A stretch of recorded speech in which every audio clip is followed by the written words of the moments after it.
Carry me away, lift me from this place, ease my burdens, Lord. Take me to your world, let me see your face, carry me away. When I close my eyes, I can see your face, and an ocean of love washes over me, and I am in your presence. Carry me away, lift me from this place, ease my burdens, Lord. Take me to your world, let me see your face, carry me away.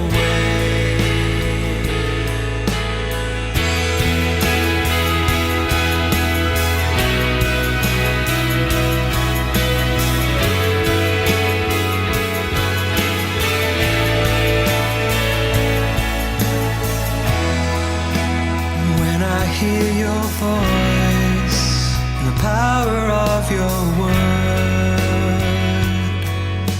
emotions of peace flood right through my heart. I live for you, and I embrace your holiness. Carry me away, lift me from this place, ease my burdens, Lord. Take me to your world, let me see your face, carry me away. Carry me away, lift me from this place, ease my burdens, Lord.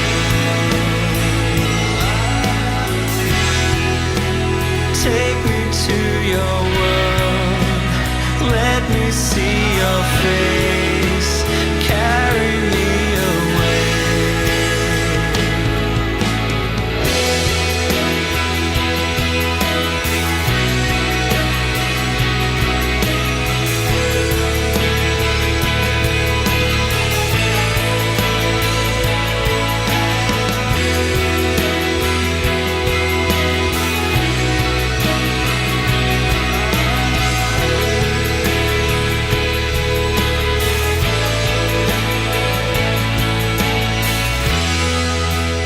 Carry me away, lift me from this place, ease my burdens, Lord.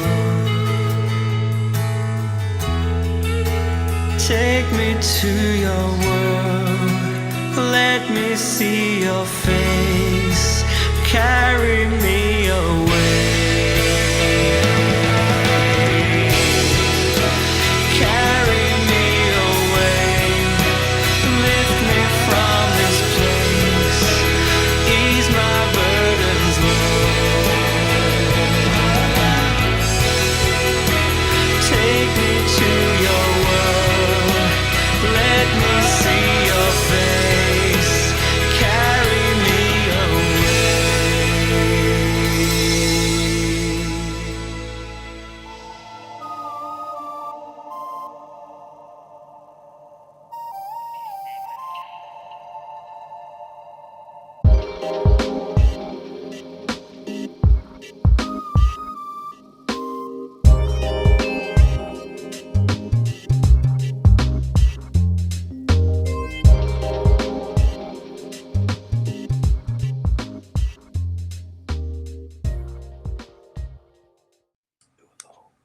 Hello and welcome to another SDAQ&A.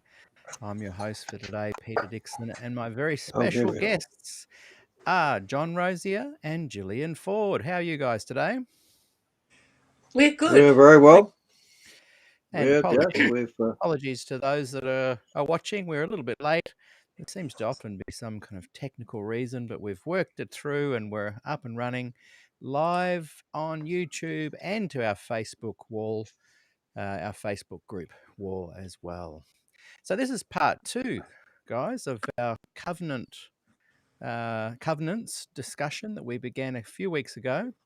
And I've been looking forward to this because we kind of round off a few of the things we were talking about in the first interview, the first conversation. And the last one has been very well received with lots of comments. One of the things I like about this platform is that people can write to us in real time as we go, both on YouTube and Facebook. So pop away with questions, everyone, and let's get started. So, Gillian, did you want to recap anything, or will we just keep moving forward? John, did you want to recap? Oh, either of you. Gillian, you first. No, Gillian can recap. Well, She's. Go on, John. No, he said you go for it. Oh, that's better. Oh, okay. Well, I can't remember what we talked about. Got to remember I'm getting old. But I do have a chart that I've sent to you with the essence of what we were trying to say. Now, I've got to explain 2 things. Number one, I could easily lose my voice. I did too much talking a few weeks ago and I haven't recovered from it, so I'm just hoping. The other thing is in 10 minutes, I've got a carpenter coming to build a garden shed. And I hope it's like the temple where I'm not using any tools and there won't be any sounds. But anyway, I may have to disappear to let him in and give him instructions. That's all right. This whole talk about the covenants, and it's interesting that the interest that it created, and a lot of times the comments, I've got to say it, they were pretty boring. I wouldn't get excited about the covenants on a lot of the points that people were making. But it started off when I was listening to a Sabbath school class at Avondale College on the covenants, because that was what the Sabbath school lesson was about. And for the first about 50 minutes, nobody mentioned Jesus at all. And I wasn't going to say anything, but I said, surely the most important covenant is the one made from before the foundations of the earth between God and Christ. Well, I presume the whole Godhead. Whole Godhead, where the whole plan of salvation is planned, and we're not even there. So this was sort of a seed for an idea, and that's where we started. Now, Peter, if you are able to put up that chart, which I sent you on Messenger, called Covenant for John Rosier, I presume. That's got the picture of the ring on it. And then if I disappear, John can just keep talking. I will try and do that. And and then we have a statement. Then we have a statement written by Fleetwood Mac, our friend in Texas, clarifying the difference between the Abrahamic covenant and the Sinai covenant, and yet how they're both part of the same thing. I think that's a good statement, and we could read that. That's on page 2 of that PDF file. So I'm just trying to open up that first one. And I wanted to just add there too, I noticed some of the criticism from people when you have a conversation that talks about covenants, there's a lot of criticism about, oh, well, you're just being legalistic, you're following the old covenant and the new covenant. And I thought that in that interview, you guys explained that really well. Maybe, John, just allay anybody's fears that think you're jumping back into some kind of... Just let me finish off that little comment, which I thought when you just spoke, so I didn't have it in my head. But a lot of times people seem to go with the dispensationalist view that at the cross the law was done away with. And so they speak of the old covenant and the new covenant. And I was saying this was a heresy. And then we sort of, what came out of the meeting, I'm now remembering, was that Peter suddenly saw the light and saw where Adventists, traditional Adventists, had the covenants wrong, because they also had a covenant of works. So we end up vindicating God. So it's Jesus in us keeping the law. That's the idea of the new covenant for traditional Adventists. Do you think I got that right, John? Yeah. Well, John can now take over. Well, and that's Yeah, that's right. and That's people right. who That's exactly how they see it. They do not understand imputed righteousness at all. And they don't understand the problem of man either. And that's where this stems from. But I think it's important, when we were starting this discussion at the beginning, it was important to go back where Jill's just come from, because this thing started before even the universe was made. And we are looking now at a God who was aware of the fact that once he started to make creatures who were not going to be like robots running around, they were going to love and be a part of this great loving community linked into a loving, righteous God, and they would be righteous in their own right. There was always the possibility that someone would sort of not play the game. And we know what happened to some degree. We do, because Lucifer seems to have had a problem with his status, and he couldn't be a member of the Godhead, because to be a member of the Godhead you have to be eternal, and he isn't eternal. He has a beginning, and God has no beginning. So it's a difficult thing to get your head around, isn't it? Something that has no beginning, and here they are. They have made up this thing. And if ever anything like this happened in the universe, particularly to man, they're about to create, then they would indeed build a plan around which they would be able to retrieve man, even though he had fallen and even though he was in a corrupted condition. And that from the very beginning shows you the tremendous love of God for his creation, and tremendous love of God for those for whom this might have happened to. And unfortunately, it happened to us. I will only know the extent of things, and everybody listening to this will only know the extent of all this, really, when we come to the other side of the second coming, and we're able actually to see the things that we can't see at the moment because we're blocked off. But there is one thing that you do realize, and that's that he's talked about. I mean, Norman has talked about the covenant with Adam, original covenant with Adam, in which he says a covenant of works. Well, that's simply because if you're a righteous person, you can do the works of the law without even thinking about it. You are automatically a righteous person who is able to do right things, and you wouldn't think otherwise. But after the fall, that became very difficult. Rules had to be laid down because we were soon going to become something else. And that's why if you look through, you get to chapter 6 of Genesis, and the world is in absolute chaos. And something has to be done. And you can see God having to work here very hard to try to get some attention to himself after the fall. The other thing I'd like to mention is that after the fall, you ended up with, Norm says we ended up with what's it called, the sacrificial system, and that's true. But there was also, in a way, another covenant inside there that we seem to have missed, and that was the promise of the one to come, who would tread on the snake and restore the status quo. And that really was also part of the covenant linked to the sacrificial system, which indicated that the person who would come out of the womb of the woman and would actually die for the race. That was always laid down from the very beginning. You find that in Genesis 3. And it is quite clear the whole sacrificial system, from a biblical viewpoint, the whole sacrificial system pointed towards the one who would eventually die at Golgotha.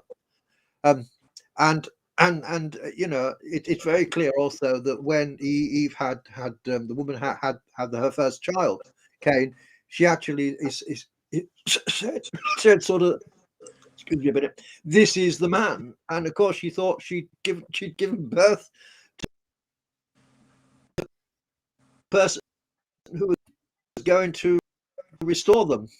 And in fact, she, alas, had given birth to the evil and the corruption they had become involved as a result of the fall, passed to the next generation, and then on into the next generation, and on to this day. So actually, we're faced now with the fact that we are under a covenant.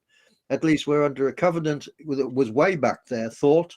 We're under a covenant that was set up in Eden regarding the fact of how the human race was going to be retrieved. And that, I think, informs nearly all the covenants right the way through to the new covenant, which is the fulfillment of it all. So we are dealing with the covenant of grace all the way through from beginning to end, because man has had to live by grace all the way through to the beginning to the end, because he's got nothing to offer God of any righteous proportion. As I wrote the other day to somebody, I said that doesn't matter where we are on the curve, on the curve of experience, even though we're saved anywhere we are on that curve, our righteousness is as filthy rags right to the end. And that's something which I think those who really do believe in perfectionism should recognize, the fact that we never actually change our status outside of God, and we only have a safe status inside of him. And it's very clear that has to be understood.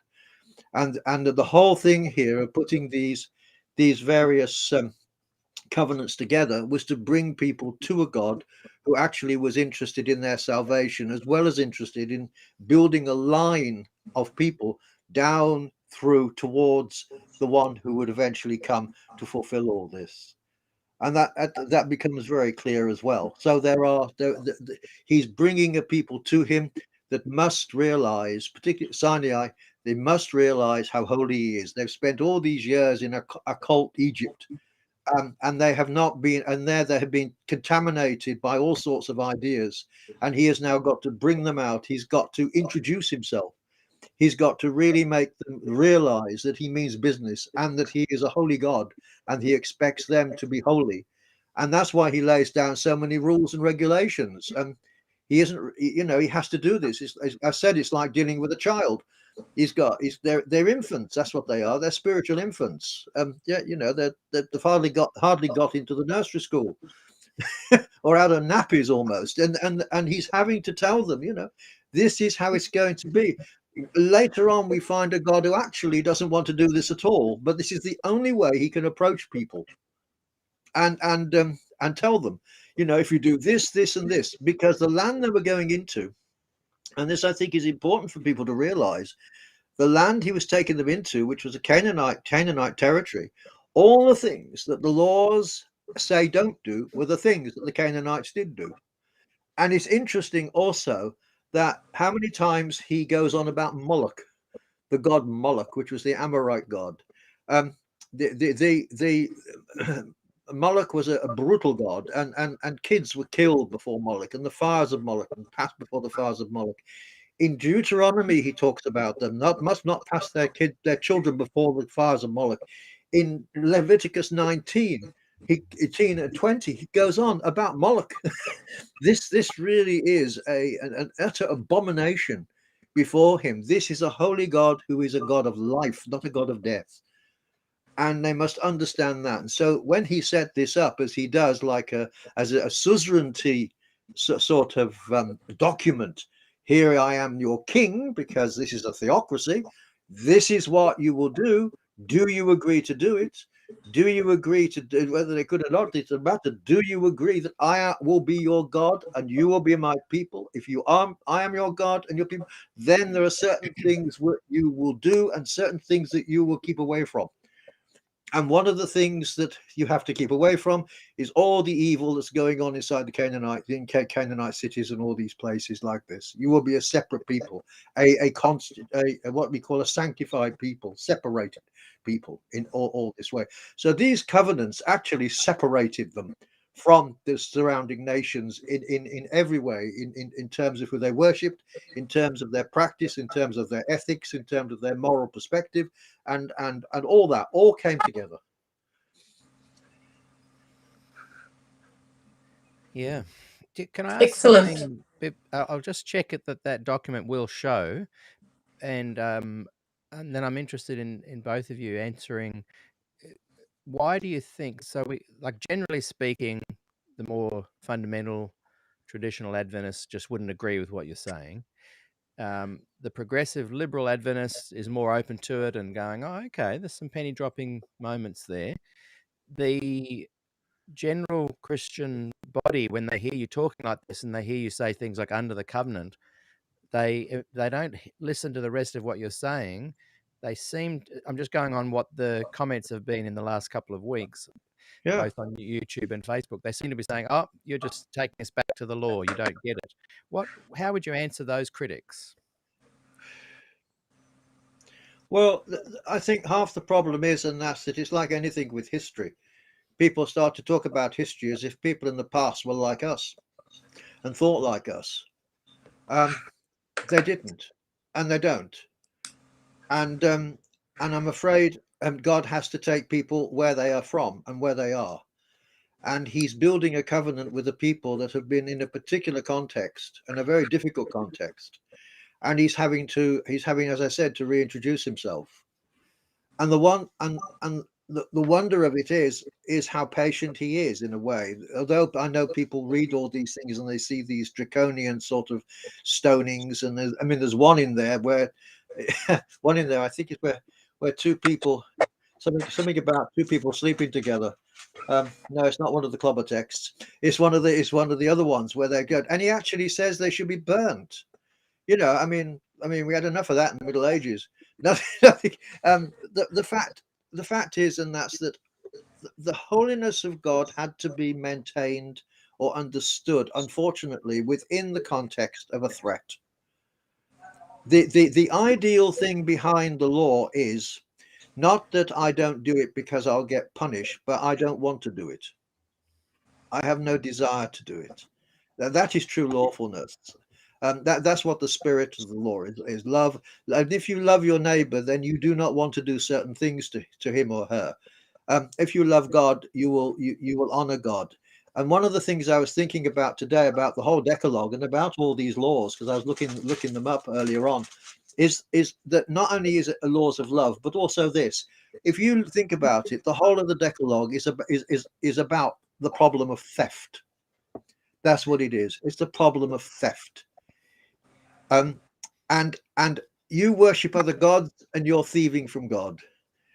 You put up a statue and you worship, and the prohibition about having any graven images has nothing to do with the fact that God was against sculptures and things like this. What he was against was the fact that when they made one of these things, they ended up worshipping it, and that was a form of theft away from him, because the original argument seemingly from Lucifer was that to divert worship away from God and towards anything else, including himself.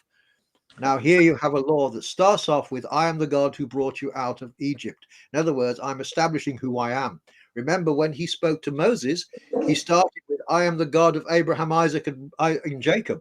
In other words, he was introducing who he was, the relationship that he had with their great forefather, three patriarchs. So he's introducing himself. No foreign God would have said this, but the God of the covenant does, because it relates.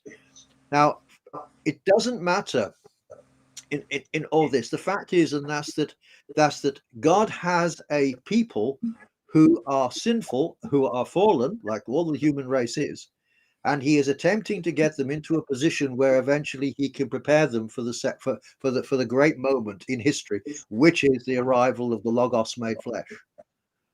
And that has to be understood throughout the whole of the covenant setup, that at the end of this, it's all in order to make a people which is able to carry that plan through biologically to the end.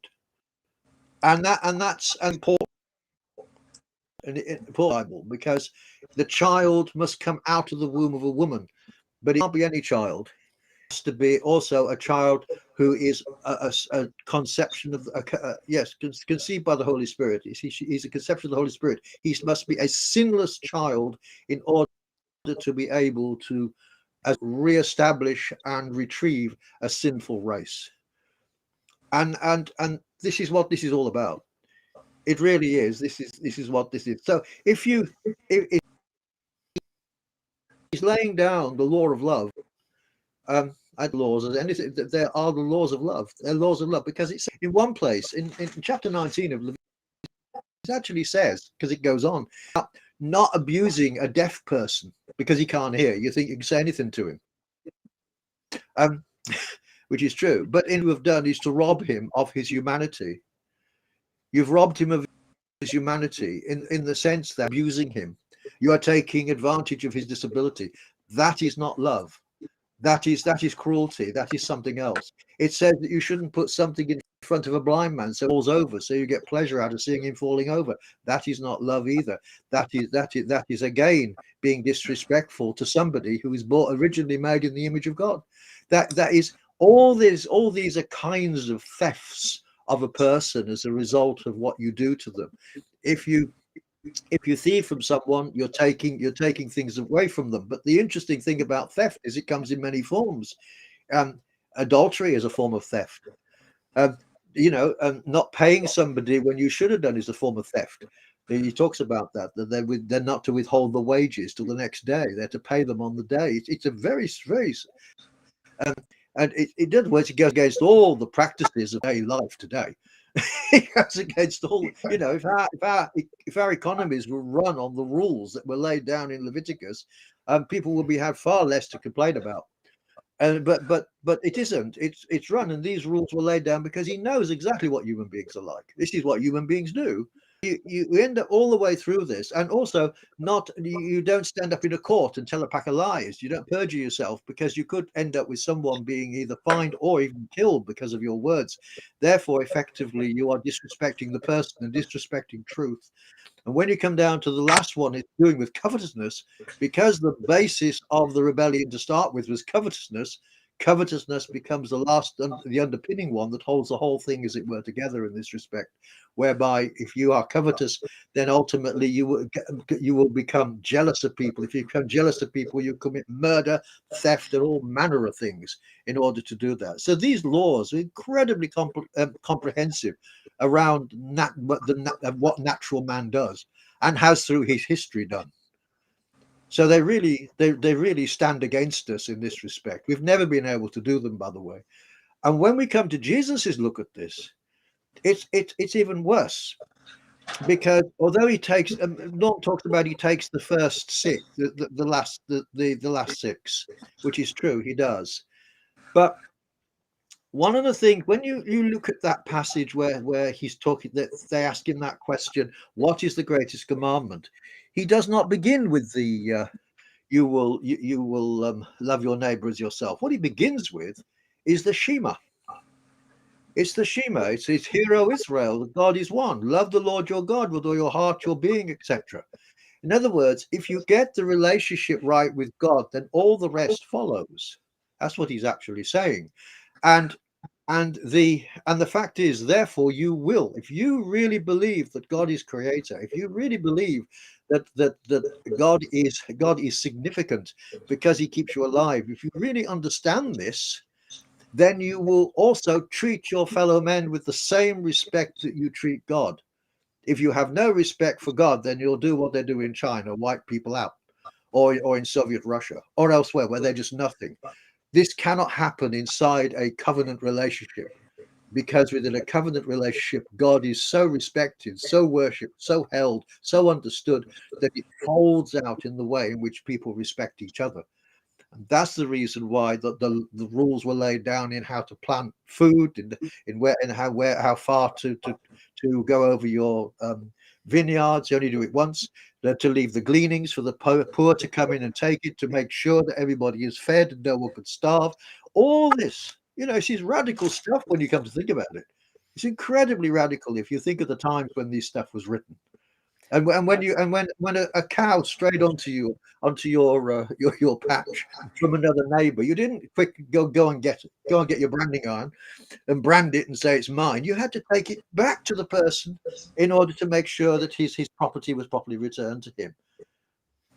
When you look at this, it's extraordinary. Within this ambit of understanding, all these things were showing an ethical and a moral God, and how he expected his people to respond to things and to deal with and in their relationship to him.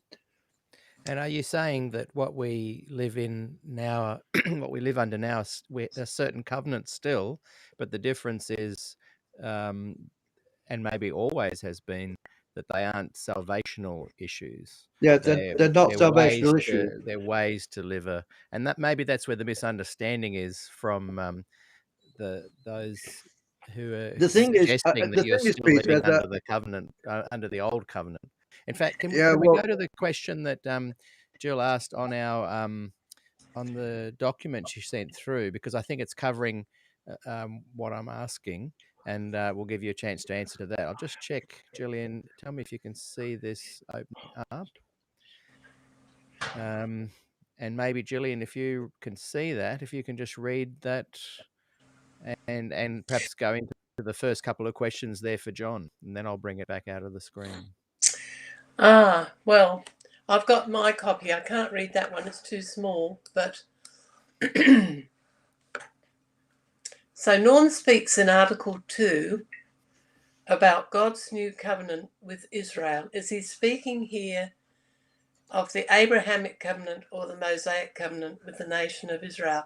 Actually, the PDF, the second page, sort of answers this, but anyway.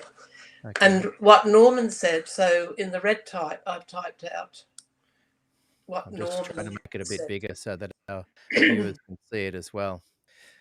God's new covenant with Israel was also by no means entirely new. And it too was in response to a national catastrophe. That disaster had its roots in the dividing of Israel after the death of Solomon into I'm two. just sorry, Jill. Am I looking at the right page? Have I opened the right file? I've just made it a bit bigger because you're just reading something different there. Can you see that on the screen? Yeah, that's no, not. no, it's not the same one. No, That's something else This we've was written. the first one there, or was that for last time? it might have been for last time. I just sent you these. Yeah, that's the one I just opened up, and Well, it may have been the questions for last time. yeah, sorry about No, I that. think that was one of them that I wrote to Jill. I think and she's. Well, Peter, if you wanted to read it, the problem is the one when I click the one to open. Let's try it again. If people just bear with me. Unfortunately, I can't say I'll edit this out later because it's the questions. It's the questions for part 2. That's where it is. John, questions for covenant for second. Oh, that's what I'm reading here. That's right. That's but what this is. It looks. Here we go. Let's try this one. I think for some reason there's two very similar ones. I put it in. This is on Messenger that I sent them. Yeah, that's the one I opened just then, but for some reason it's just opened the old one. But we'll have a quick look. Well, I'd rather go to that PDF file because it's done in order. Yeah, that's the one I just clicked on. I'll show you what came up when I clicked on the one you've just literally sent me. And just tell me if you think this is it, because I don't think it is. Is it this? That's it. Oh, okay. Yeah, this was one of them. Yes, here's all the covenants in one. Oh, good. Okay. Well, let's go from that then, Gillian. Okay. Now, I did this little chart and I added a bit to it yesterday. Remember, I don't know much. It's John who knows everything. Oh, no, I don't. This is the idea I had of the golden ring. Yeah. Oh, that's playing up for me. Okay. So at the top, hang on a minute.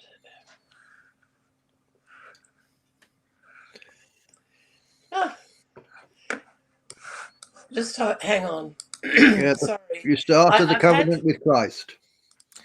Yes, I know. But At what's least happening we've got. is I've had trouble with Adobe, and I do have an account. So it's the one that says the new covenant. See Jeremiah 31 to 34. Is that what we're looking at? Yeah, the trouble is I can't read it because it's too small. But I can sort of describe it generally. The trouble is when I open it up here, I've had trouble with Adobe this week. I have an account, but they're acting as though I don't. What happens So if when I enlarge it like this? Can you see it a bit better when I enlarge it? Yeah, but the Where other do you thing need is to I want to see the overall thing is because Okay. I've done a ring. Yes, I can see the A ring in ring. the middle there. The idea that the covenant starts at this point, the foundation of the earth, and then it goes around with these various varieties, of covenants, and it's fulfilled at the Last Supper. And the cross and the resurrection are the jewel of the diamond that fulfills this eternal covenant. And the point is that what God declared at the beginning, before any of us were around, before he created the earth, is the same as at the end. It's all of him. It's all of Christ. And we don't participate in it at all, except, as John has explained, to agree with it and to seek holiness in the Lord, to seek to have the Spirit of Christ. But we have these different manifestations, and that's okay, that size. So first of all, I started off with the texts about the covenant with Christ, the texts that talk about from before the foundation of the earth. It's not really covenant language, but it's so obvious that's what it was. And then we go to the covenant with Adam, which I can't quite read. So I'll just enlarge it, and then I'll follow around it. So can you see there? Okay. It says start here. Yeah. Is that the first one to start with? Yeah. Let's do that. The covenant with Adam, made in the Garden of Eden. Here's the text. Theologians call the covenant with Adam the covenant of works, because it's based on the principle of Adam's obedience. But after the fall, the element of sacrifice, and as John said, the prediction of the Messiah is added because they've sinned. Yeah. So the next one, we've got the covenant with Noah. After the flood, God resets and renews the blessing of creation, reaffirming God's image in humanity and the work of dominion. This covenant promises the preservation of humanity and provides for the restraint of human evil and violence. Then we have the covenant with Abraham, and I put there a suzerain or a ruler vassal covenant. And the points of the covenant are: you will have descendants like the stars of heaven, the land of Canaan to possess. I will take you as my people. I will be your God. The heart of the covenant, the blessing of all nations, the coming of the Messiah through Abraham's seed. And in Galatians 3:8, Paul makes the seed apply to Christ, which changes the original context of Genesis 17. No, just stay up there on the Abrahamic one. We have that. I haven't put it here, but we have that mysterious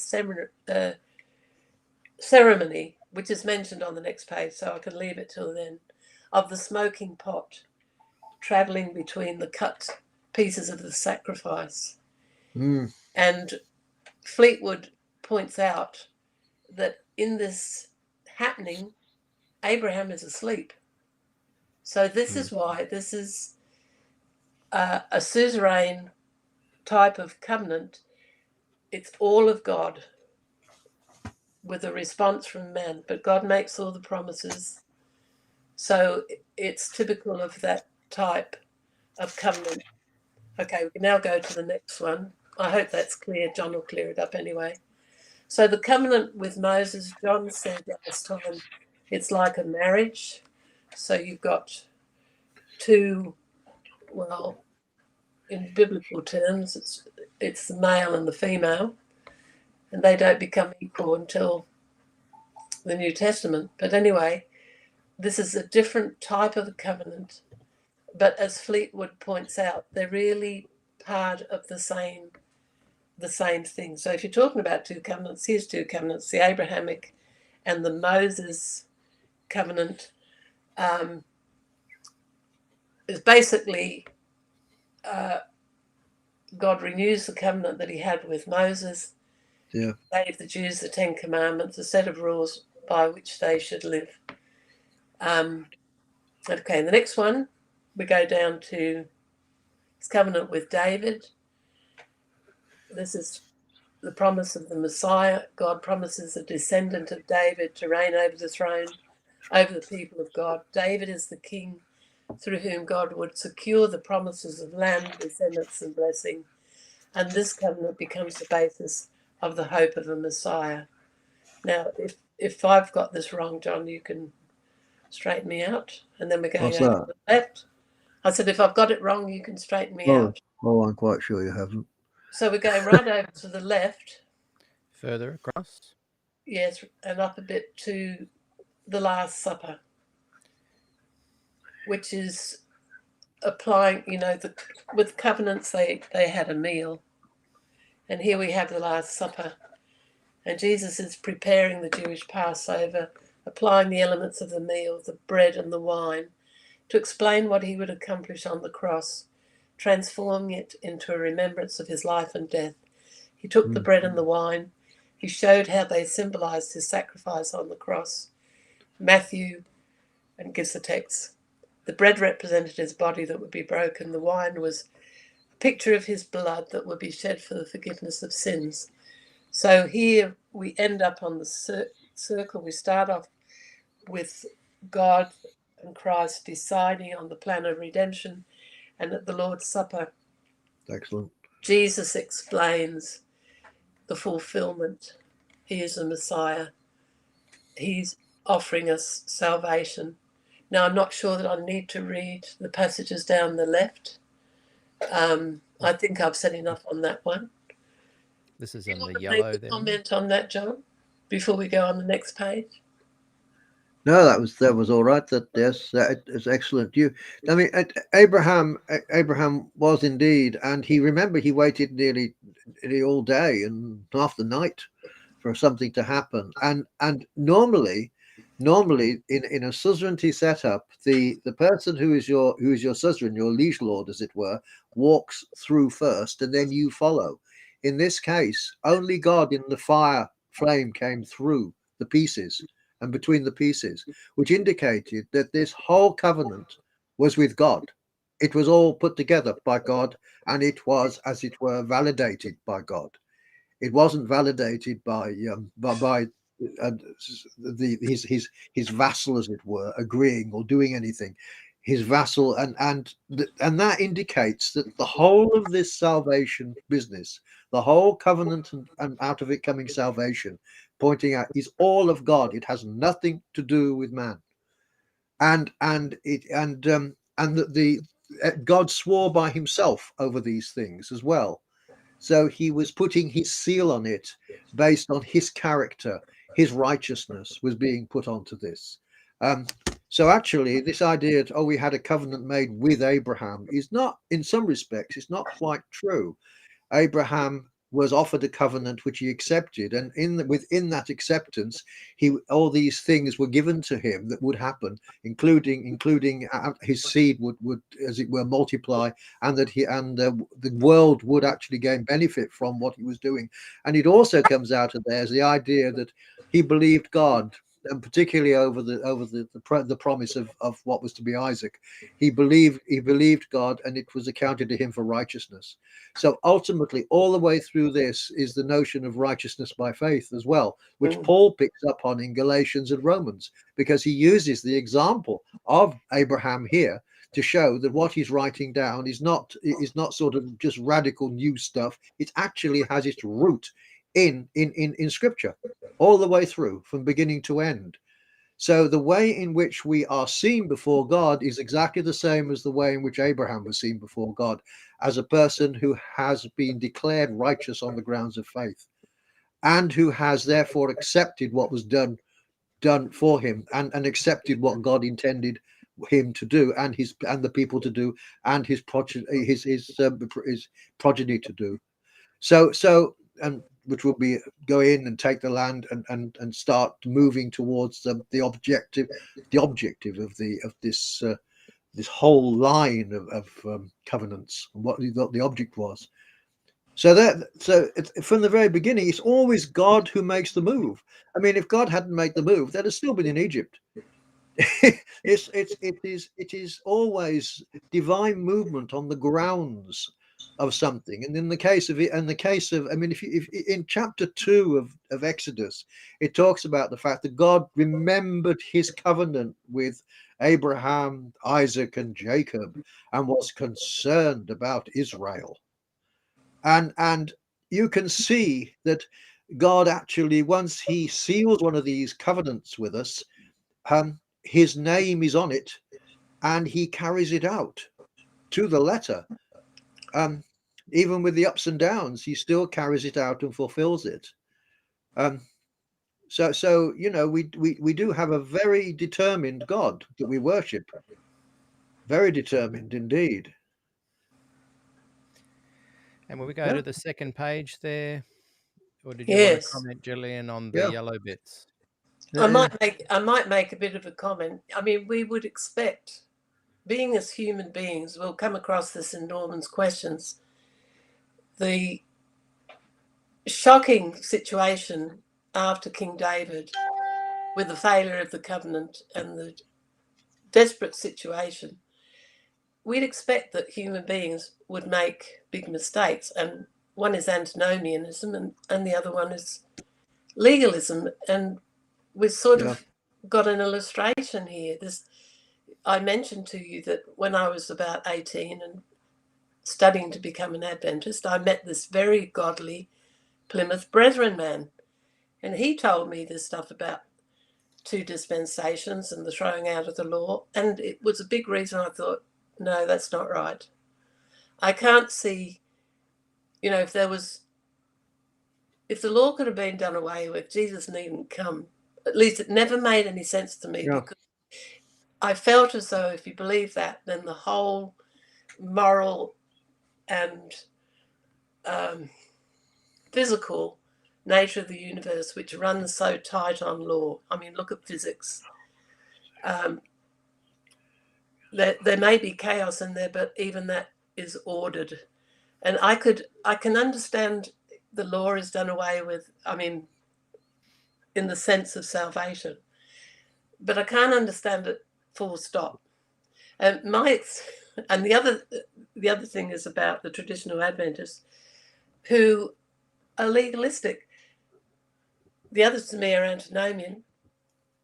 The traditional Adventists are legalistic because they're saying Jesus in me makes me able to keep the law. Yeah. So, they're the two errors. And yet, as John described, I see the covenants as a beautiful, beautiful illustration of the gospel, showing that the work is of God and of Christ and not of us. We respond in obedience, we seek for holiness under the New Testament terms, but it's all of him. And that's what, got me going on this. Will we go to that second page there? Yes. And even the fruit of the Spirit, which Paul talks about, it's the fruit of the Spirit, not us. Yeah.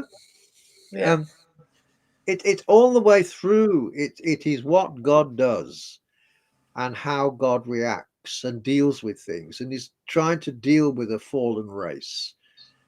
And it really is trying to, I once said you can't make a sort of a sow's ear into a silk purse.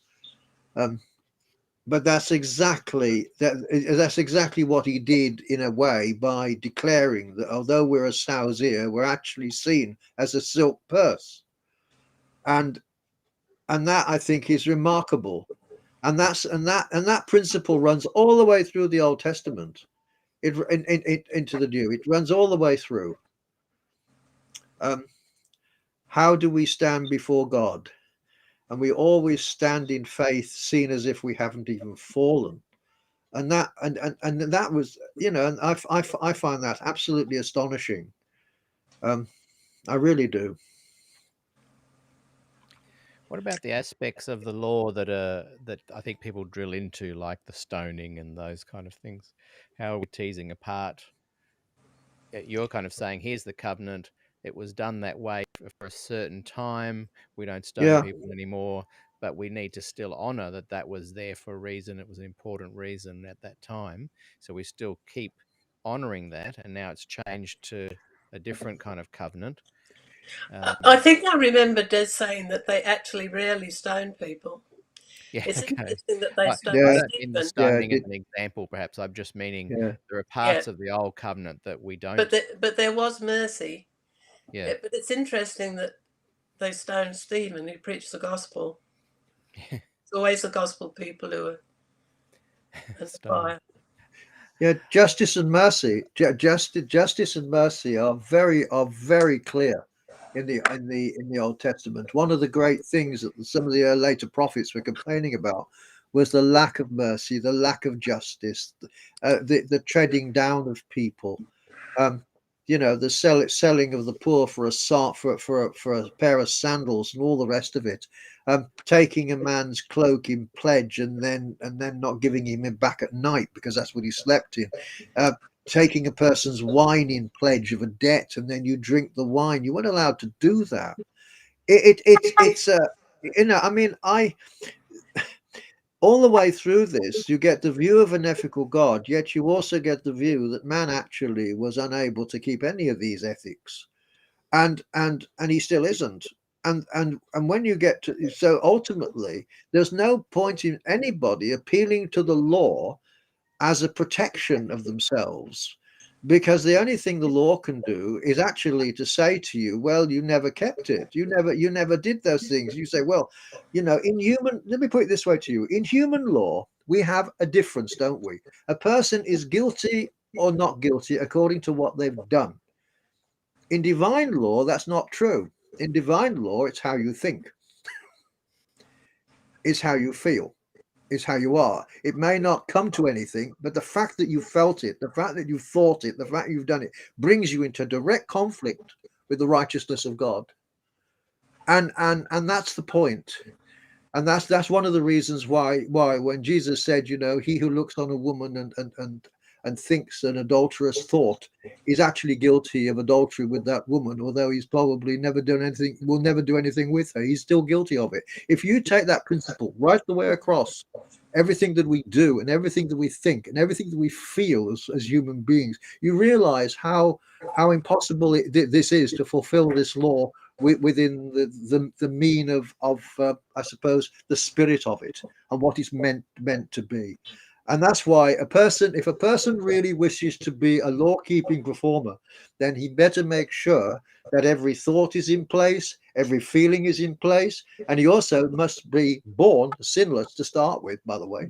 So that's the first trick. And that's what It's Jesus really, was saying, wasn't he? Jesus wasn't yeah, saying, I want you to make sure you don't think anything or you're going to burn. He was saying, look, if you're going to be keeping it this way, well, you'd better extrapolate it to this. And isn't that just as ridiculous as that?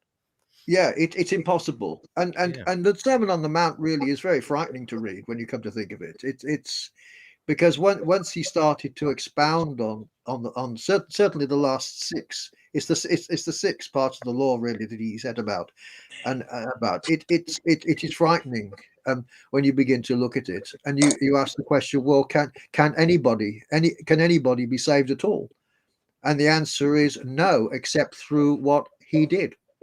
And that brings it back all the time to God pointing out throughout history that if you want salvation, he is the only one that can provide it, and he has to provide it by his way, and you having faith and trust in his way.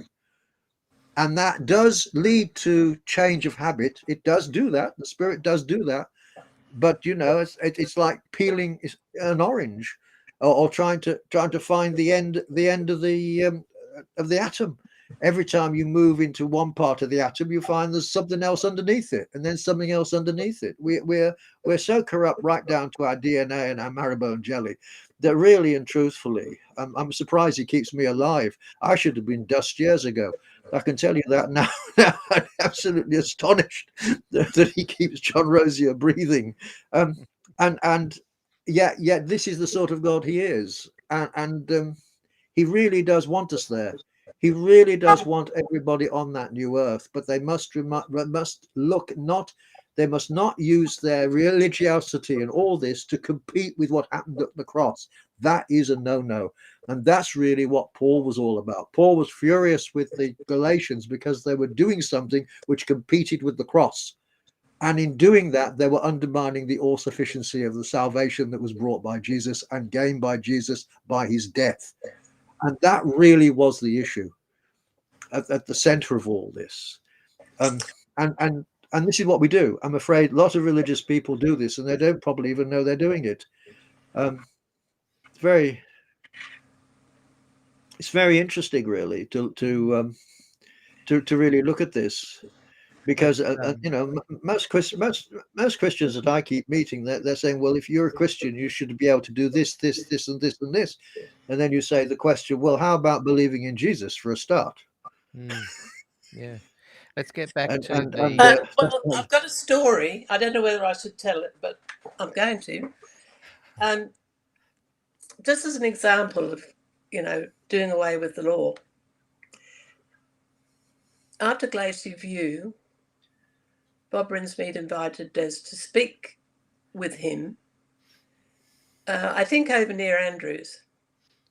And just before, the week before, he gave up the Sabbath and Des pulled out of the meeting. And of course, he got a lot of heat over doing that. But anyway, he's still good friends with Bob. Didn't make, you know, Bob said at a meeting that he took later, he said, good thing about Des is you don't have to agree with him, he'll still be your friend.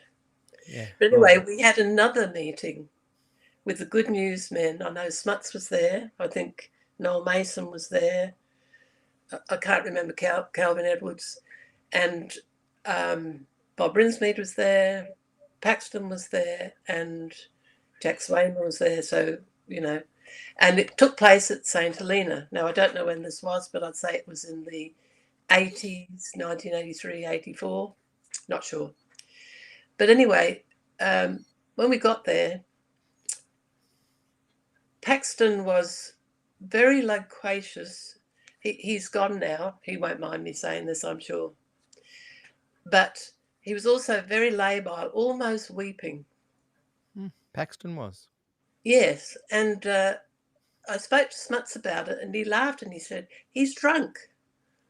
And what had happened was they'd all just given up the law. And so they'd taken off the Adventist corsets and thought, you know, phew, all those things that we thought we don't have to do anymore. So they were all drinking. You know, Des is so pure-minded, he never noticed. But I noticed. And even though before I was an Adventist, you know, my parents drank, I drank, and I used to go to parties with them.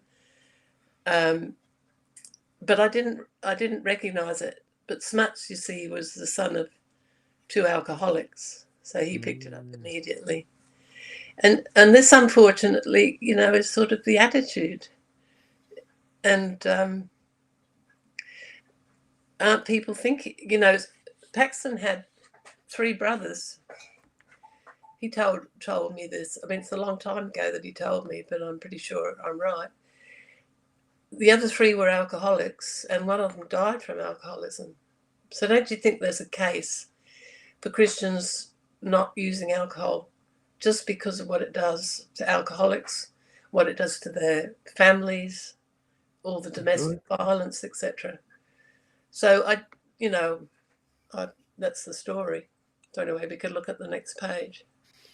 But I mean, the thing with me is I've been around. I've been in the church and accepted and sort of living it, a respectable life. And then I've been a heretic's wife. And then we started Good News and had all sorts of experiences with all the people on the fringes of the church who were rebelling against stuff.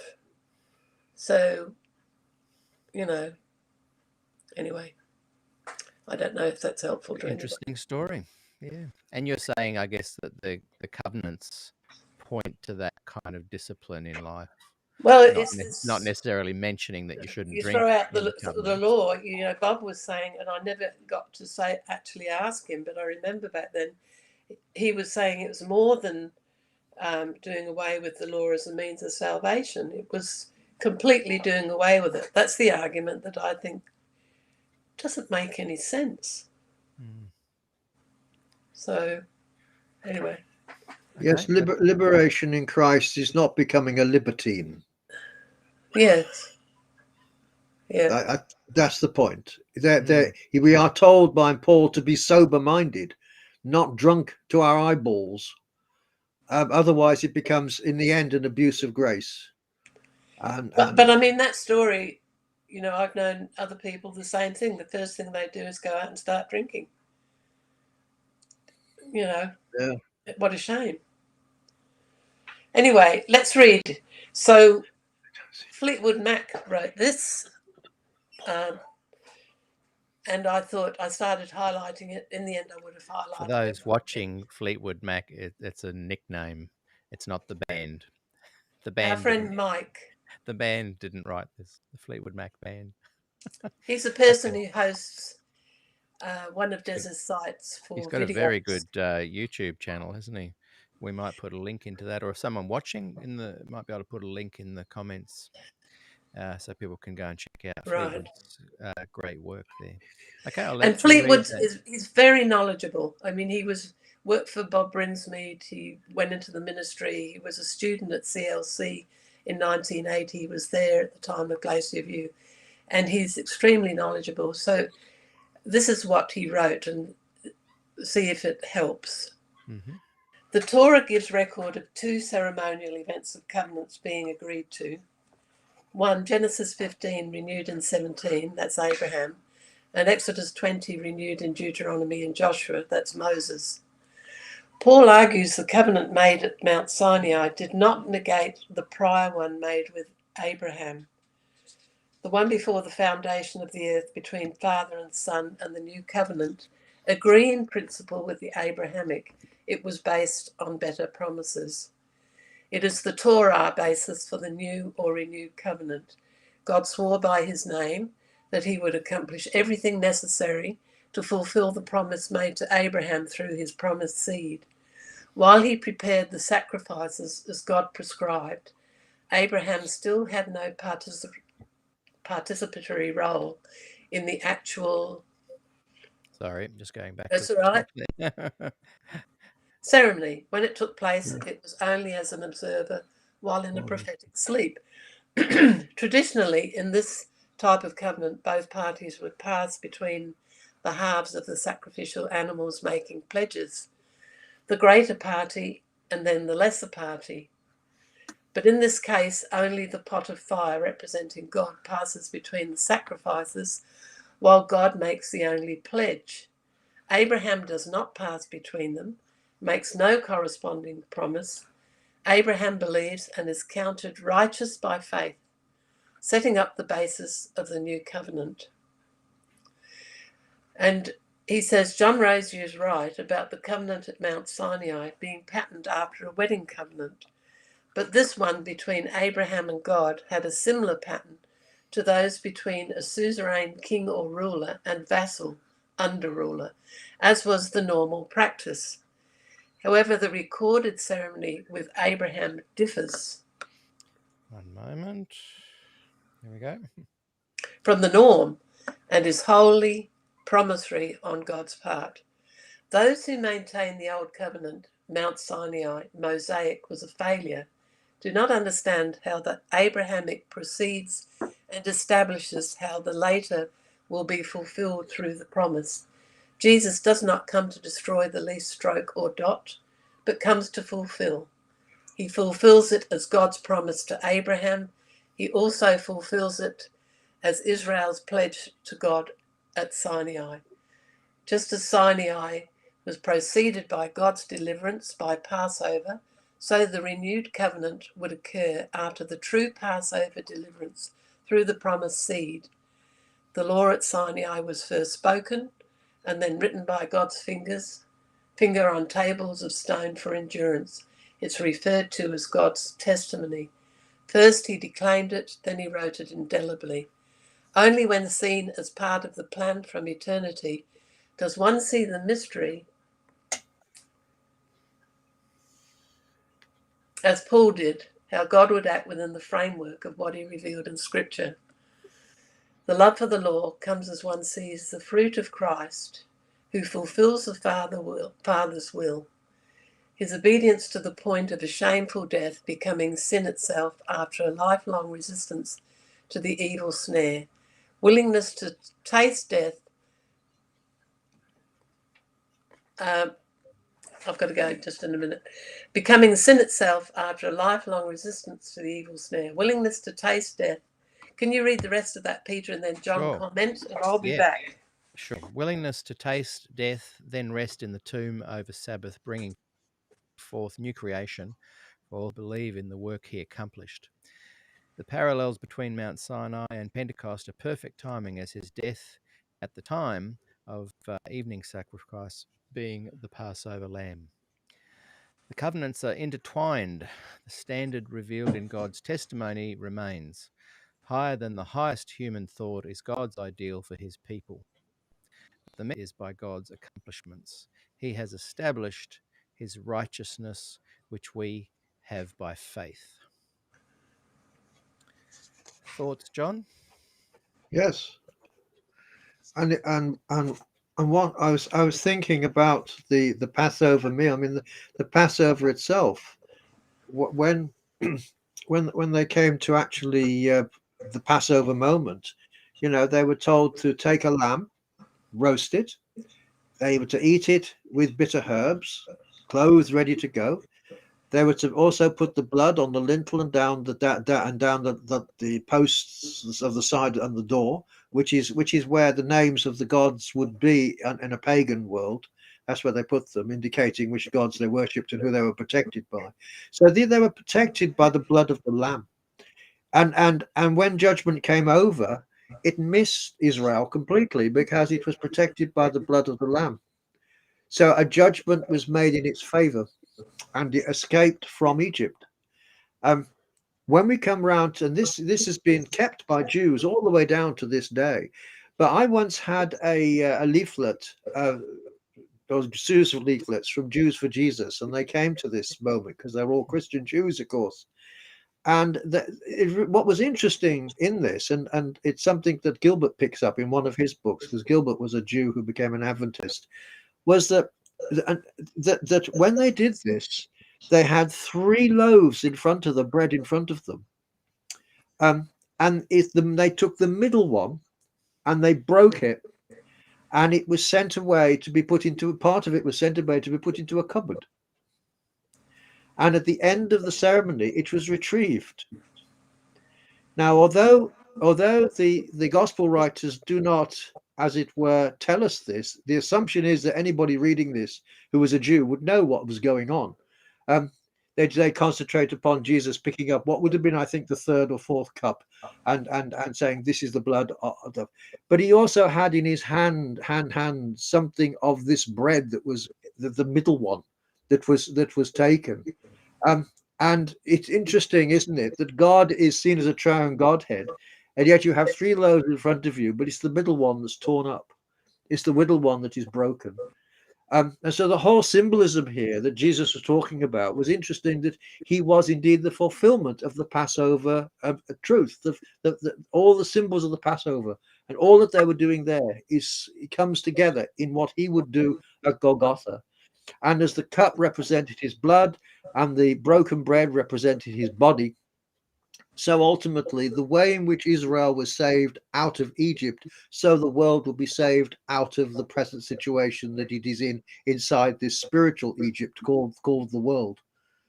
and the crossover between them. So the new covenant really is almost a massive fulfillment, if you like, of all the things that have gone around, and the whole basis of grace folds itself round to the one who hangs on Golgotha, and is our true Passover, and the person who has brought us out of darkness into his light. And that's why the concentration in the New Testament is that we are saved through his death, and not through his resurrection. His death. It's his death that actually determines where we were and where we are, because he died as a sin offering on our account. And I think that's when you understand it like that, then I don't think you can really, how can I put this? I don't think you could really sort of decide to put things in the way of that by saying quite simply, well, you have to do this and you have to do that. The point about the Spirit coming and having the fruit of the Spirit, and also all this, is the fact that in a relationship we have with a God who came and stood in front of us and showed himself, and a relationship that we have with him, it does have a material effect upon the way we think, the way we behave. And and this is the law in the heart, really. This is there is a naturalness about saying, I don't want to do this. You can meet people who have been some of the worst people on earth until they met Jesus. And I knew one. I knew someone who actually said he was the wickedest man in the street, and he couldn't pass a pub without with a shilling in his pocket. I met him as a man who you wouldn't believe had hurt anybody. and it's all because of who he met. It's all because of his relationship with Jesus. It transformed him. Now that transformation is a transformation of the spirit inside the belief in Jesus and being a child of God. So these things do happen, but the basic root of what we are as sinners remains. And we certainly can't point to anything else to get our kudos with God other than what Jesus did. And that's made very clear also in John's Gospel. In the prologue, he actually says, those who believed him became children of God. And how on earth can I become a child of God when I'm like this? And the answer was, inside him, you become a child of God. You change your status. And the whole issue here is how you change your status. And you can't change it by being a legalist. You can't change it by a church affiliation. I'm sorry, it can't be done. It can only be done through having a community of grace, which is the ecclesia, which has Jesus in the center, in the same way as Israel had the sanctuary in the center, God in their midst. And that was the covenant relationship they had. We have a covenant relationship in exactly the same way. And it enfolds on and impacts upon us in a very similar way as well, but this time as individuals. I think Norm talks about that we now move from something that's written on a block of stone to something that's put into the heart. It's personal. It comes to us. It's our relationship rather than a nation's relationship. It is now our relationship. I think that's what changed more than anything else. Let's go to that. I think Jill had sent me some questions about the Norm article. I'll just put that on the screen and we'll start going through that, because we do need to wrap up in about 30 minutes. So let's keep moving. So I think, is that correct? Is that the right document that she was referring to? I'll just try. Yeah, that's it. That's the document. What's in red? Is that what Norm had written? Is it? Yes, in red is what Norman's written, and then she's put some questions there. Great. Let's look at that, because I'm glad we've got what Norm wrote, because I was trying to find the original material. Can you see that on the screen? Okay, I'll make it that about as big as I can get it. Can you? Yes, I can see that. It's all right, and I've also got it up on my my mobile. So just for those well. that are watching, Norm Young, Dr. Norm Young, who has been interviewed on the on the show in season 2. He very a great guy, very intelligent man, written some wonderful things on this topic, and we're just kind of unpacking the things he wrote in a recent article or two. And John has disappeared. Hang on, I'll bring John back. Are you there, John? Yes, I'm here. You're back. You disappeared for some reason.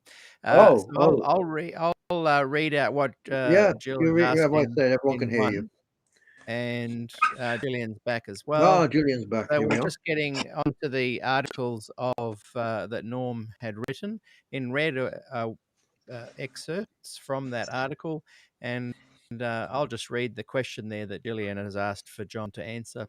Norm speaks in Article 2 about God's new covenant with Israel. Is he speaking here of the Abraham covenant or the Mosaic covenant with the nation of Israel? Now, will I read what he said there before we get you to... I'll read that, John, or you can read it. What would you like to do? No, you can read it.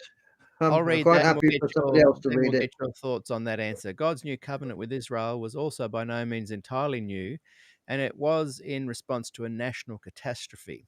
That disaster had its roots in the dividing of Israel after the death of Solomon into two separate kingdoms, with Jeroboam becoming the king of the northern tribes and Rehoboam reigning over Judah and Benjamin. See First Kings there. The division came to a tragic end about 200 years later when Samaria fell in 722 BCE to Sargon II, who then deported the people to Assyria and Babylonia. You can read about that in 2 Kings as well. The same fate befell Judah almost 150 years later when Jerusalem fell to the Babylonians, 586 BCE, and its people went into captivity.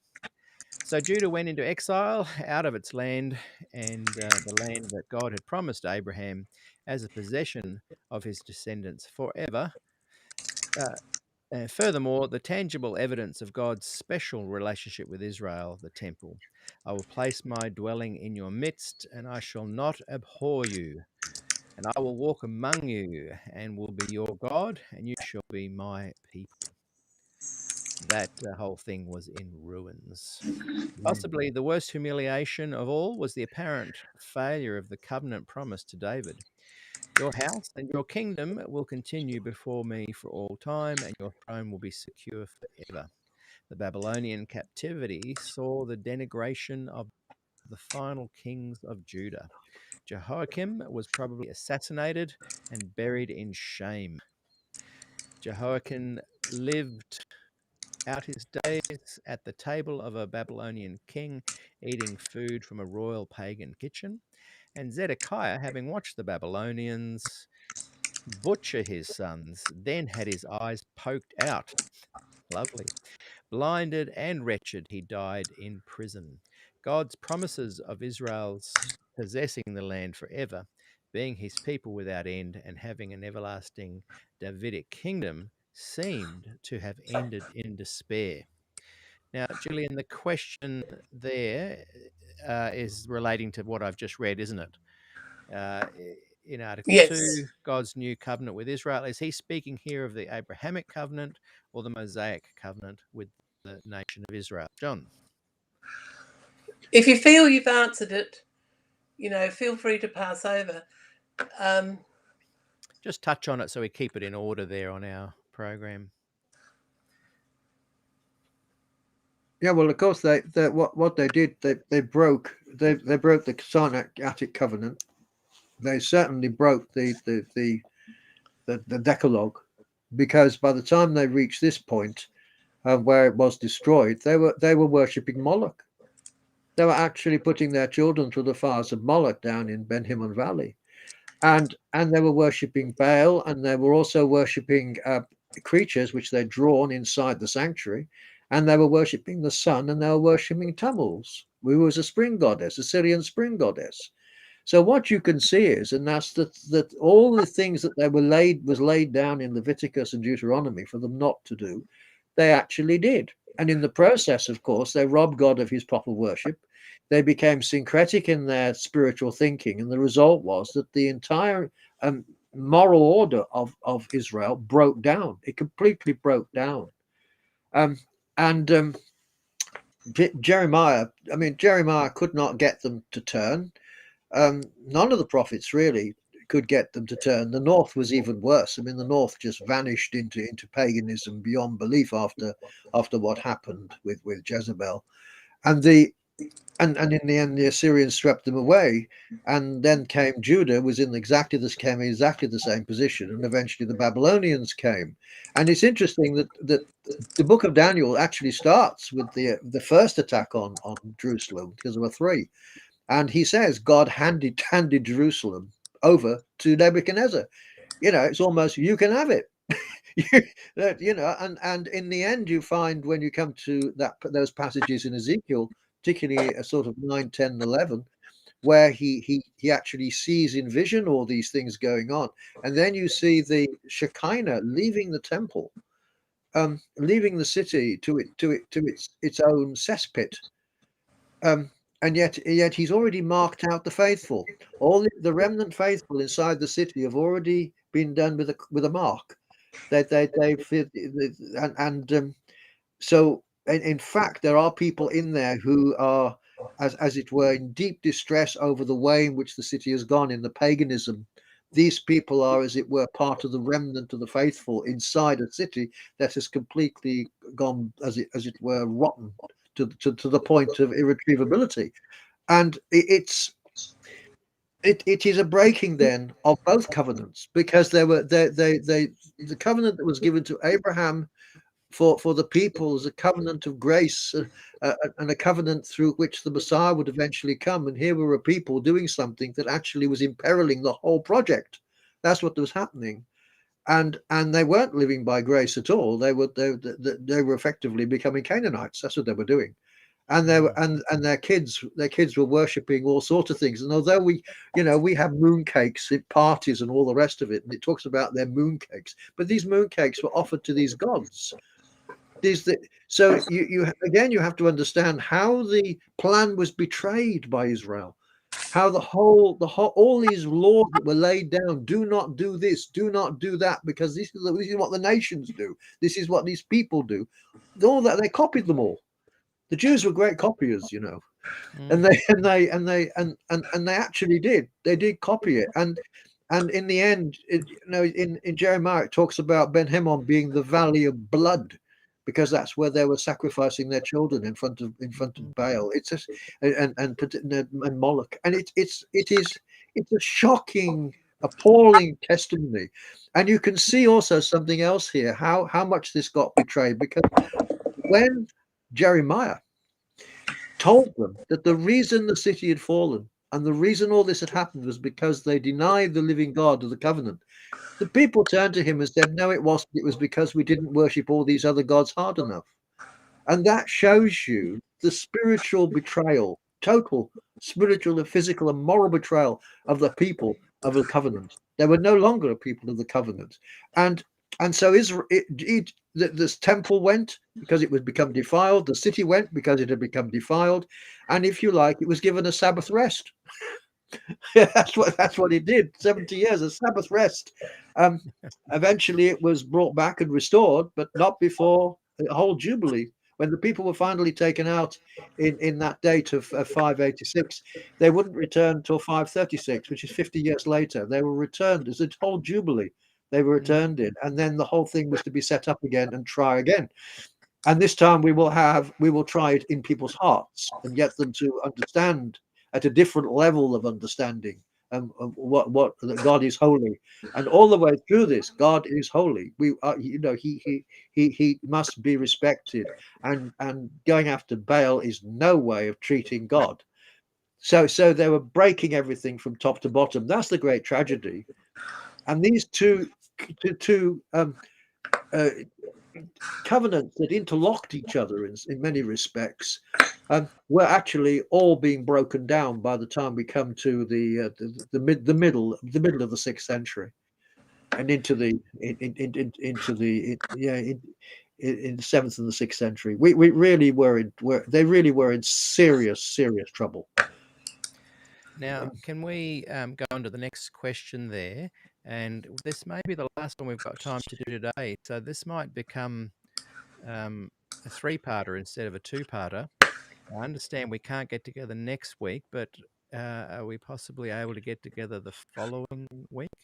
Because I think it's important to get through these final questions relating to the Norm Young article. How does that sound to both of you? Same starting time 2 weeks from now? It's all right. Or if you wanted Yeah, to do it another day. Well, no, Unfortunately, that won't work because I've got visitors. This time seems to work, and we've got the technology working again for John, so that's good. So let me bring up we'll look at this one to finish with today. And this, I'm learning all sorts of new technology here too with this new program. Okay, so what I'll do is I'll read what Norm has written, and then I'll read the question for John. The hope, I just want to check that I can read all of that. The hope of a new covenant, the God that scattered them promised to gather them to the land of Israel as a united nation. This second Exodus would be in the context of a new covenant. It is still about multiplying their population. It is still concerned with the promised land. And God is still Israel's God, and they are still his people. So how is the new covenant different from the early covenants? First, the law is more personal. It is on the heart. This was always God's intention. I'm leaving out the texts here because I think people can see them. Second, one king will rule them all. No longer will they be divided into 2 nations or into 2 kingdoms. Third, God now promises to forgive the sins that caused the Israelites to go into exile in the first place. I am he who blots out your transgressions for my own sake, and I will not remember your sins. Those sins were not a trivial matter, for both kingdoms were enticed by the surrounding nations' idolatry and their immoral lifestyles. Fourth, the Davidic dynasty will be restored. For thus says the Lord, David shall never lack a man to sit on the throne of the house of Israel. So the new covenant in the post-exilic promises is part renewal and part restoration, but not without precedent in the previous covenants. Sadly for the renewed Israel, what was realized fell short of what was anticipated. The old people who had seen the first house of Solomon on its foundations wept with a loud voice when they saw this house. The restored Israel remained under foreign powers from the Persians to the Greeks and beyond, and the hope of a restoration of the Davidic kingship died with Zerubbabel. And the question relating to that was, when you see in the Old Testament the utter failure of saints to keep the new covenant because of their disobedience, what do you think it teaches us about attaining perfection in this life? Or does Jesus fulfilling the covenant at the cross mean that we now can keep the covenant obligations by reaching perfection before the end of the world? John. Well, I think some of this we've already answered. Yes, so just give a quick really. answer of that one. One of the things I would like to say is that notion of blotting out of sin. By the way, you pick it up at the end of Micah as well. That to blot out something means not more than forgiveness. Forgiveness is if you're forgiven for something, you must have done it. Therefore, the guilt remains. This blotting out means it's the blotting out of guilt. It is declaring that you never did it, and so ultimately the slate is wiped clean to the point where there is nothing there for God to judge or even complain about. It's wiped clean. That is to do with a total blotting out of sins. And I mean, David in one of his Psalms, I think it's Psalm 130, where he points out that if God starts to register sins in a list against Israel, who on earth can stand in it? Stand. That says something for the investigative judgment. And he already picked up this reality that that Lord, blot out my sin, and he does that in Psalm 51 over Bathsheba, the whole thing, and cleanse me with hyssop and this sort of thing. It's the fact that at the end of the day, I have absolutely nothing to account for, because there's nothing against me. Now that is all to me part of the covenant relationship that Israel had. The main problem was, and that's that she abused it. She abused grace. She abused all this to the point of getting herself to a position where she was no longer able to keep the covenant in any form at all, or even think about it, or even bother about it. Because of what she was doing. And that's what he's showing. And the tragic results was, of course, that she ended up in exile. Then she had to be brought back. And although she had the land and the city was rebuilt and all the rest of it was reestablished, they remained under Persian laws. They remained eventually under Greek laws, and they came under Roman laws. It really was. It never. They were never able to retrieve their position that they were before the exile. But at the same time, Jesus came in the middle of all this. so actually, the Davidic the Davidic promise, the prince that would come, who is the righteousness of Israel, did come. So actually, David did arrive. The true David arrived, and the true David set himself up on his throne, as it were, and established the kingdom through his life and through his death and resurrection. That's what he did. So in the end, the great promise at the end of the covenant was in fact fulfilled, despite the problems that they were having on the ground, dealing with the nation again powerful nations around. The main problem that they had was, and that's they turned to legalism. They in order to try and stop themselves from becoming pagans again, they produced a set of laws, hundreds of laws, in fact, and they ended up becoming humanistic idolaters instead, where they thought they were doing God a favor by worshiping him. This is not a good idea, I may add.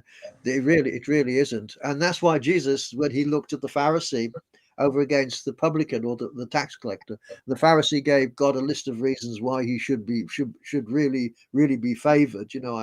I fast twice a week and all the rest of it. And all the other one said was, God forgive me, I'm a sinner. And he said, which one went away justified? And the answer was that the least person in the group went away justified. Whereas the Pharisaic person was really praying to himself.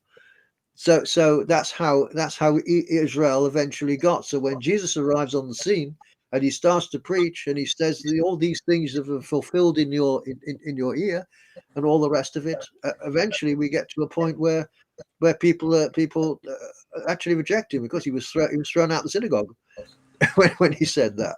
And so all the way through this has been a point of betrayal, a point of failure to see, and to follow a way of thinking which they thought was right, instead of the way in which God was trying to show them was right. There was always this problem. And although it's true that you're not saved by the law, you're not saved by works, you're not saved at all. It's faith plus nothing. That is the fact. That there has to be, though, an ethical. We are saved to do good works, even if we're not saved by them.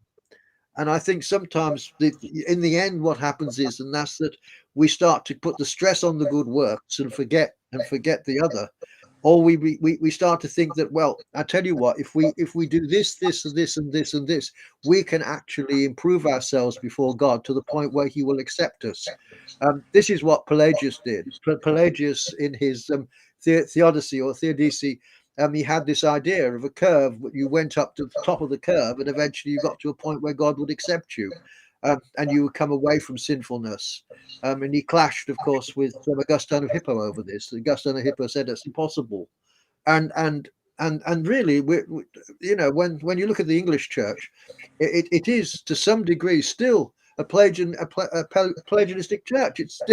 It's still got this side to it, whereby, what do I do? Why are you come here to worship? Well, I come here to worship in order that God will save me. Well, actually, God has already saved you. You're supposed to worship him as a saved person, not as somebody hoping to be saved. And it makes a tremendous difference, I think, to the community in which you live, if it knows it's saved and is doing things out of a saved relationship, rather than having to do something to be saved and not sure whether it's going to be or not. And that is really the New Testament, the covenant, the new covenant Jesus established, has been actually, to my mind, it's been betrayed in exactly the same way as the old covenant, as the other covenants were betrayed by human beings, actually believing that somewhere along the line they can, as it were, gain enough kudos with God to be saved, rather than really trusting on what happened at Golgotha, or really trusting on the grace of God all the way through the history of Israel and into the Christian church.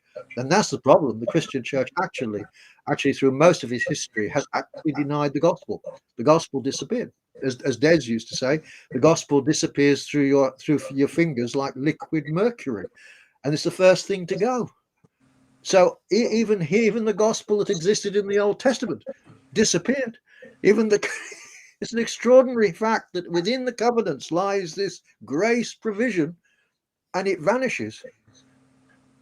And that's really, people need to start to think about this very seriously. Very seriously. Hey, this has been another great interview, and it has revealed to me that we do need another session. Even though I was absent, because there's 4 key pieces missing from my shed and it can't go up. Oh, yeah, Gillian There you are. disappeared. Imperfection already. In the middle of it. Yeah. Story of my life, even though I checked it. But all that hard work or lack of hard work won't affect your salvation, Gillian. That's right. No. Thank you, Jesus. No, now, we're going to wrap it up now, but we will reconvene in 2 weeks, same time that we started today. And those watching, please stick around. In 1 hour's time from now, approximately, we've got Tammy Pennicook. And, poor Tammy. And she's going to be chatting to me about being an ally with the LGBTQIA+ community. Those that are listening to this or hearing it, and an hour from now is history. You'll be able to watch that, of course, on YouTube or Facebook. They'll be left up there to watch it at your convenience. I think I'd just love to give a plug for you, John, with your cousin Mervyn. You've been working on a very interesting project called the Biblical Christian Fellowship. Have I got that correct? Yes, And that's at right. some point, I want to chat to you both about that in an interview and share links and whatnot to that. But I think if people even now just Google Biblical Christian Fellowship, they'll find a website. Is that right? Yes, they should find a website. They should find all the things on it. And Gillian, you've been doing lots of interesting things with your work there, with kind of keeping the legacy of your and Des's ministry going. Yes, I'm still working on the Daniel book. Daniel. About half of it's been corrected. I haven't had any more corrections. Well, and that'll be coming out at some point. We can let people know about as well. We've scanned Milton Hook's biography of Des. Oh, yes. That's exciting news, That's isn't it? pretty much, I've done it all. We've done new foreword. I've scanned in all the photos. It's being proofed, and then I'm going to have a go at putting up on Kindle and eventually publishing a book. Because and the other interesting is thing very hard to get, so that's going to become available. Everyone that's watching Milton Hook's book on yes, it will be kind of Des's life. It's like a biography, isn't it? But it covers a lot to do with Glacier View. It's a fascinating read. The other new thing that's happening is that the Glacier View manuscript has been translated and is ready to go in Spanish. In Spanish. And I'm hoping that the same person who's like a bolting horse on translating, very good apparently, right. He's doing Crisis, and then I'm hoping he'll do Milton's biography. So they'll all become available in Spanish. In Spanish so on Kindle. Amazing. We've got all these little ferrets and moles working. All these things going. And I'm one of them. And I'll be turning Milton's book into an audio book. Yeah, I've been talking about with a lot of the authors that I've interviewed. I've said, "Oh, I'd love to turn your book into an audio book," but usually due to various legalities and copyright whatnot, we've not been able to do it. But Milton has given you permission to give me permission to And turn Adventist his today is book going to into an give audio rights book. to republish, so it's all Sorry, say that sorted. again. Adventist Today, originally published Milton's Yes, book, has given that, me permission. They've given me the yeah. rights. So, And so I'm very much looking forward Oh, to it's when, very as soon as good. you've finished that, I'll start either myself or I'll ask someone to read it, and we'll be turning that into an audio book made available to anyone that wants to buy it. Okay, well, we're going to say farewell now. I have to do some tech work before Tammy comes on. And I just want to thank you guys very much for spending time with me today. And we'll have part 3 in a couple of weeks. okay. Bye-bye. Take care See you all. guys. Bye.